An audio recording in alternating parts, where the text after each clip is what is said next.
அனைவருக்கும் வணக்கம். நீங்கள் மகளிர் உரிமை தொகை வாங்கிட்டு இருக்கீங்களா? இல்லைனா இது வரைக்குமே மகளிர் உரிமை தொகை கிடைக்கல, நமக்கும் இந்த தொகை எப்போ கிடைக்கும்னு எதிர்பார்த்துட்டு இருக்கீங்களா? புதுசாக எப்படி அப்ளை பண்ணுறதுன்னு தெரியாமல் இருக்கீங்கனாலும் சரி, ஏற்கனவே அப்ளை பண்ணி ரிஜெக்ட் ஆனவங்களாக இருந்தாலும் சரி, இந்த வீடியோ உங்களுக்கு ரொம்ப யூஸ்ஃபுல்லாக இருக்கும். ஏன்னா இந்த வீடியோவில் மகளிர் உரிமை தொகை யாருக்கெல்லாம் பொருத்தமானதாக இருக்கும், குறிப்பாக இதில் யாருக்கெல்லாம் என்னென்ன தகுதிகள் இருந்தால் உங்களுடைய விண்ணப்பங்கள் ஏற்றுக்கப்படும், என்னென்ன பட்டியல்களின் அடிப்படையில் உங்கள் பேரை மகளிர் உரிமை தொகையிலிருந்து சேர்த்துப்பாங்க அண்ட் நீக்குவாங்க அப்படின்றத பற்றியும், ஏற்கனவே நீங்கள் 1000 ரூபாய் வாங்கிட்டு இருந்தாலும் இது பொருத்தமானதாக இருக்கக்கூடியது தான்.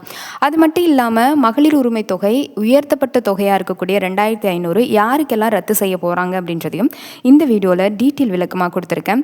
வீடியோவை கொஞ்சம் கூட ஸ்கிப் பண்ணாமல் பாருங்கள், அப்போ தான் நான் சொல்லக்கூடிய விஷயம் முழுமையாக உங்களுக்கு புரியும். நம்ம சேனலை இதான் ஃபர்ஸ்ட் டைம் பார்க்குறீங்கன்னா மறக்காமல் சேனலை சப்ஸ்கிரைப் பண்ணி பக்கத்தில் உள்ள பெல் ஐக்கனும் கிளிக் பண்ணி ஆல்ன்ற பட்டனை கிளிக் பண்ணி வச்சுக்கோங்க. அப்போ தான் நம்ம போடக்கூடிய வீடியோஸ் எல்லாம் உடனுக்குடன் நோட்டிஃபிகேஷனாக வரும். வீடியோக்குள்ளே போகிறதுக்கு முன்னாடி இந்த வீடியோ கட்டாயம் உங்களுக்கு யூஸ்ஃபுல்லாக இருக்கும். யூஸ்ஃபுல்லாக இருந்ததுன்னா கீழே லைக் பண்ணி, கீழே ஹைப் பண்ணி எல்லோ கலர் ஸ்டார் காமிக்கும், மறக்காமல் ஹைப் பட்டனை தட்டி விட்டுருங்க. முதல்ல தமிழ்நாட்டில் இருக்கக்கூடிய செயல்படுத்தி வரக்கூடிய முக்கியமான நலத்திட்டங்களில் ஒன்று தான் இந்த கலைஞர் மகளிர் உரிமை தொகை திட்டம் அப்படிங்கிறது. அது இந்த 2026 பட்ஜெட் தாக்கலப்போ, அதாவது 26-27க்கான ஆகஸ்ட் மாத பட்ஜெட் தாக்கலப்போ கலைஞர் அப்படின்ற பேரை நீக்கிட்டு மதிப்புமிகு மகளிர் உரிமை தொகை திட்டம் அப்படின்னு சொல்லி முதலமைச்சர் விஜய் அவர்கள் இதோடைய நேமை சேஞ்ச் பண்ணியிருக்காரு. ஆரம்பத்தில் இந்த திட்டத்தின் கீழே தகுதியான குடும்ப தலைவிகளுக்கு மாதம் 1000 ரூபாய் கொடுத்துட்டு இருந்தாங்க. 2025-26 தமிழ்நாடு பட்ஜெட் ஆவணத்திலும் இந்த திட்டத்தின் கீழ் 1.15 கோடி பெண்களுக்கு மாதம் 1000 ரூபாய் வழங்கப்பட்டுச்சு. அதுக்கப்புறம் தான் தகுதி இருந்தும் இது வரைக்கும் பெறாத குடும்ப தலைவிகளுக்கு விண்ணப்பிக்க வாய்ப்பும் வழங்கப்பட்டுச்சு. அதுக்கப்புறம் நிறைய பேர் விண்ணப்பிச்சாங்க. அதுக்கான விண்ணப்பிச்சு சில பேருக்கு நிராகரிக்கப்பட்டுச்சு, சில பேருக்கு கொடுத்தாங்க. ஒவ்வொருத்தவங்களுக்கும் ஒவ்வொரு மாதிரி நடந்தது. யாரெல்லாம் தகுதியானவங்கன்னு எடுத்துக்கிட்டாங்க அப்படின்னு பார்த்தீங்கன்னா, இப்போ இருக்கிற இதே காலகட்டத்தில், அதாவது 2026 மகளிர் உரிமை தொகை 2500 வாங்குறதுக்கு தகுதியானவங்கள் அப்படின்னு சொல்லி பார்த்தீங்கன்னா, மகளிர் உரிமை தொகை அப்படிங்கிறது தமிழ்நாட்டில் இருக்கக்கூடிய ஒவ்வொரு பெண்ணுக்கும் தானாக கிடைக்கும் தொகை கிடையாது. அரசு நிர்ணயித்திருக்கக்கூடிய தனி தகுதி பொருளாதார அளவுகோலுக்கு ஈக்குவலாக இருக்கிறப்ப தான் உங்களுக்கு கொடுப்பாங்க. குறிப்பாக குடும்ப தலைவியாக இருக்கிறது முக்கிய நிபந்தனையாக இருக்குது. உங்களுடைய ரேஷன் கார்டில் உங்களுடைய ஃபோட்டோ அப்படிங்கிறது குடும்ப தலைவி அப்படிங்கிறதா இருக்கணும். அதை நீங்கள் சேஞ்ச் பண்ணணும் ஆசைப்பட்டீங்கன்னா இப்போ கூட நீங்கள் சேஞ்ச் பண்ணிக்கலாம். உங்கள் ஊரில் பக்கத்தில் இருக்கக்கூடிய ரேஷன் கடைகளில் போங்க, அங்கே சிறப்பு முகாம் அப்படிங்கிறது நடத்திட்டுருக்காங்க. அங்கே போய் உங்கள் பேரை நீங்கள் சேஞ்ச் பண்ணிக்கலாம். மறக்காமல் இந்த சான்ஸை யூஸ் பண்ணிக்கோங்க. தயவு செஞ்சு எல்லாருமே உங்கள் பேர் சேர்க்கறது, நீக்கிறது, இது எல்லாமே பண்ணிக்கோங்க. நேற்றுக்கும் இன்றைக்கும் அரசு தரப்புல இருந்து ரேஷன் கடைகள் எல்லாம் இகேஒய்சி அப்படிங்கிறத எல்லாருமே செய்யணுன்றதை கட்டாயமாக்கி இந்த சிறப்பு முகாம் அப்படிங்கிறத போட்டிருக்காங்க. எல்லா ஊர்களையும், தமிழ்நாட்டில் இருக்கக்கூடிய எல்லா ஊர்களையும் நீங்கள் தலைவி பேர் மாற்றணும் அப்படின்னா இதில் போய் மாற்றிக்கோங்க. அண்ட் குறிப்பாக சொல்லணும் அப்படின்னா, பெண்ணாக இருந்தாங்கன்னா போதும் உடனே 1000 ரூபாய் கிடச்சிரும் அப்படின்னா கிடையாது. இந்த தகுதி அப்படிங்கிறது வேணும். அதை விட முக்கியமான ஒரு விஷயம், உங்களுடைய ரேஷன் கார்டு அப்படிங்கிறது எந்த வகை அப்படிங்கிறது ரொம்ப ரொம்ப முக்கியம். உங்களது வறுமை கோட்டுக்கு கீழே இருக்கக்கூடிய ரேஷன் கார்டாக இருந்தது அப்படின்னா 2500 ரூபாய் நீங்கள் அப்ளை பண்ணியிருக்கீங்க புதுசாக அப்படின்னா நீங்கள் எலிஜிபிள் ஆகிறதுக்கு அதிக வாய்ப்பு இருக்குது. ஏன்னா வறுமை கோட்டுக்கு கீழே இருக்கக்கூடிய ரேஷன் வகை அப்படிங்கிறது ஏஏஒய், பிஹெச்ஹெச், என்பிஹெச்ஹெச், இது 3 மெயினாக சொல்லப்படுது. இதுக்கு அடுத்தது தான் என்பிஹெச்ஹெச்எஸ் அப்படிங்கிறது. இது எல்லாமே உங்களுக்கு ரேஷன் கார்டையும் பார்க்கக்கூடிய ஒரு முக்கியமான தகுதி அப்படிங்கிறது ரேஷன் கார்டில். அதே மாதிரி நிறைய பேருக்கு இருக்கக்கூடிய ஒரு வதந்தி என்ன அப்படின்னா, ஏற்கனவே மகளிர் உரிமை தொகை வாங்கிட்டு இருக்கோங்க, திரும்பவும் இந்த உயர்த்தப்பட்ட தொகை வந்தது அப்படின்னா, மதிப்புமிகு மகளிர் உரிமை தொகை திட்டத்தின் கீழே 2500 ரூபாய் கொடுத்தாங்க அப்படின்னா அதுக்கும் விண்ணப்பிக்கணும் அப்படின்னு சொல்லி நிறைய வதந்திகள் அப்படிங்கிறது வருது. அதை யாருமே நம்பாதீங்க. ஏற்கனவே நீங்கள் தகுதியானவங்கன்னு நிர்ணயித்து தான் உங்களுக்கு 1000 ரூபாய் கொடுத்துட்ருக்காங்க. அப்படி கொடுத்துட்ருக்கிறதுலேயும் இப்போ நிறைய அரசு கொஞ்சம் கொஞ்சம் நிறைய குளறுபடிகளை கண்டுபிடிக்கிறாங்க. அப்படி கண்டுபிடிச்சி ஒரு சில வரம்புகள் கீழே ஒரு சிலருடைய பேர் போகிறதுக்கு வாய்ப்பு இருக்குது. அதாவது நீங்கள் தகுதி வரம்புக்கு உள்ளே இல்லாமல் வெளியில் இருக்கீங்க அப்படின்ற பட்சத்தில், எக்ஸாம்பிள் சொல்லணுன்னா, ரீசெண்டாக தகுதி படைச்சவங்க இந்த 1000 ரூபாய் தொகை வாங்குறாங்க. இறந்து போனவங்க கார்டில் இருந்து 1000 ரூபாய் அவங்க வங்கி கணக்கில் போயிட்டுருக்கு அப்படின்ற மாதிரி சொல்லியிருக்காங்க. அதாவது இறந்து போயிருக்காங்க, அவங்க பேரில் ரேஷன் கார்டு இருக்கிறது, அதை அவங்க நீக்காமலே இன்ன வரைக்குமே கடந்த 3 மாதமுமே அவங்க மாதம் 1000 ரூபாய் வாங்கியிருக்காங்கன்னு அரசுக்கு தகவல் வந்திருக்கு. நிறைய பேர் அரசியல் பணத்தை பயன்படுத்தி அதனாலேயும் இந்த மாதம் மாதம் 1000 ரூபாய் அப்படிங்கிறத வாங்கியிருக்காங்க. கவர்மெண்ட் ஜாப்பில் இருக்கக்கூடிய அங்கன்வாடி ஆயாமாவாக இருக்கட்டும், இல்லை அப்படின்னா அங்கன்வாடியில் வேலை பார்க்குறவங்க, லோ லெவலில் கவர்மெண்ட் ஒர்க் ஒன்று பண்ணுவாங்க இல்லையா, அவங்க எல்லாருக்குமே இந்த 1000 ரூபாய் வந்து மாதம் மாதம் வாங்கிட்டு இருக்காங்க அப்படின்றது இப்போ அரசு வந்து மறுபரிசீலனை பண்ணுறப்ப அந்த பட்டியலில் கண்டுபிடிச்சிருக்காங்க.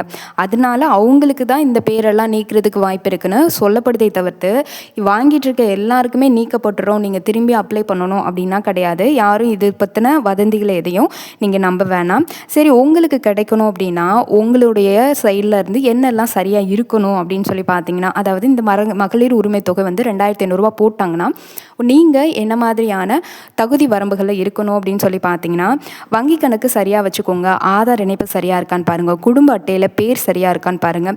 இது எல்லாத்தை விட ரொம்ப ரொம்ப முக்கியம், வங்கி அண்ட் ஆதார் ரெண்டுமே இணைஞ்சிருக்கான்னு பாருங்கள். இது ரெண்டுக்கும் கொடுத்துருக்கக்கூடிய மொபைல் நம்பர் உங்கள் கையில் இருக்கான்னு பார்த்துக்கோங்க. ஏன்னா ஒரு சில நிதி வரம்புகள் காரணமாக, அதாவது ஒரு சில திட்ட வரம்புகள் காரணமாக நாளைக்கு உங்களுக்கு ஆதாரில் என்ன நம்பர் கொடுத்துருக்கீங்களோ அந்த நம்பருக்கு ஓடிபி வர வச்சு அதுக்கப்புறம் உங்களுக்கு வந்து, ஏன்னா இப்போ இகேஒய்சி அப்படிங்கிறது கட்டாயமாக்கிட்டாங்க, அதோடைய அப்டேட் வெர்ஷன் அப்படிங்கிறது வர்றதுக்கு வாய்ப்பு இருக்குது. முடிஞ்ச வரைக்கும் உங்களுடைய ஆதார் ஐடியை பேங்கோட ஒப்பிட்டு வச்சுக்கோங்க. அதே மாதிரி இது ரெண்டுக்கும் கொடுத்துருக்கக்கூடிய அந்த மொபைல் நம்பர் உங்கள் கையில் இருக்கிற மாதிரி பார்த்துக்கோங்க.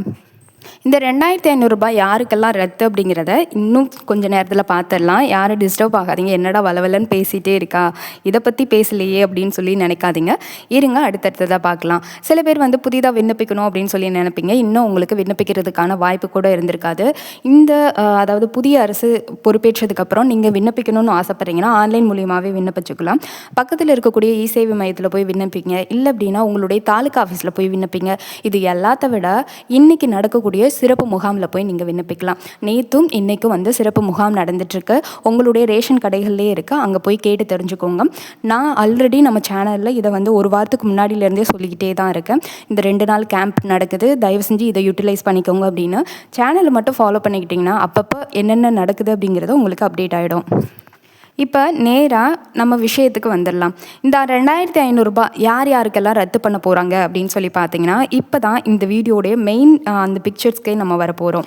60 வயதுக்கு மேலே இருக்கக்கூடிய மகளிர் உரிமை தொகை வாங்கிட்டு இருக்கக்கூடிய பயனாளிகள் அப்படின்றவங்க இனிமேலேருந்து அவங்களுக்கு 2500 ரூபாய் கிடைக்காது, 1000 ரூபாயும் கிடைக்காது. அதுதான் இதோடைய மெயின் பிக்சர் அப்படிங்கிறதே. இதுதான் தற்போது பலரும் மிகப்பெரிய கேள்வியாக இருக்கக்கூடிய, அதாவது கேள்விக்குறியாக இருக்கக்கூடிய விஷயம் அப்படிங்கிறது. கடந்த மே மாதம் 2026 60 வயதுக்கு மேற்பட்ட எல்லா பெண்களையுமே மகளிர் உரிமை தொகை திட்டத்திலிருந்து நீக்கி முதியோர் ஓய்வு திட்டத்திற்கு மாற்ற அரசு திட்டமிட்டுருக்கு அப்படின்னு சொல்லியிருக்காங்க. ஆனால் 60 வயது ஆன உடனே பணம் கிடைக்காதா அப்படின்னு சொல்லி நிறைய பேர் வந்து இந்த தேவையில்லாத பொருளை கிளம்பும் இல்லையா, மகளிர் உரிமை தொகை திட்டம் இனிமேல் யாருக்கும் கிடையாது, 60 வயசுக்கு மேலே யாருக்கும் மகளிர் உரிமை தொகை திட்டத்தின் மூலிமா காசு வராது அப்படின்னு சொல்லுவோன்னு எல்லாருமே ஒரு மிகப்பெரிய ஷாக்கிங்கில் தான் இருக்காங்க. 60 வயதுக்கு மேற்பட்ட பயனாளிகள் எல்லாருமே முதியோர் உதவி தொகைக்கு மாற்றிடுவாங்க, அந்த திட்டத்துக்கு மாற்றிடுவாங்க. அப்படின்னா 2500 என்ன ஆனது அப்படின்னு சொல்லி கேட்டிங்கன்னா, இதுதான் தற்போது சமூக வலைதளத்தில் அதிகமாக பேசக்கூடிய ஒரு விஷயம். 2026 தேர்தல் வாக்குறுதியிலேயே 60 வயதிலான பெண்களுக்கு வந்து மாதம் 2500 வழங்குவது குறித்து அறிவிக்கப்பட்டிருந்துச்சு. அதே தேர்தலில் 60 வயதுக்கு மேற்பட்டவங்களுக்கு முதியோர் ஓய்வூதிய திட்டத்தின் கீழே அவங்கள மாற்றி மாதம் அவங்களுக்கு 3000 ரூபாய் கொடுக்குறோம் அப்படின்னு சொல்லி தேர்தல் வாக்குறுதியாக தாவேக அரசு சொல்லியிருந்தது. அதனால தான் அவங்களுக்கு 2500 ரூபாய் ரத்து அண்ட் 60 வயதுக்கு மேலே முதியோர் உதவித்தொகைக்கு மாற்றப்படுவாங்க. இதோடைய அப்டேட்டாக ஜூன் மாதமே சொல்லியிருந்தாங்க அண்ட் மே மாதமும் சொல்லியிருந்தாங்க.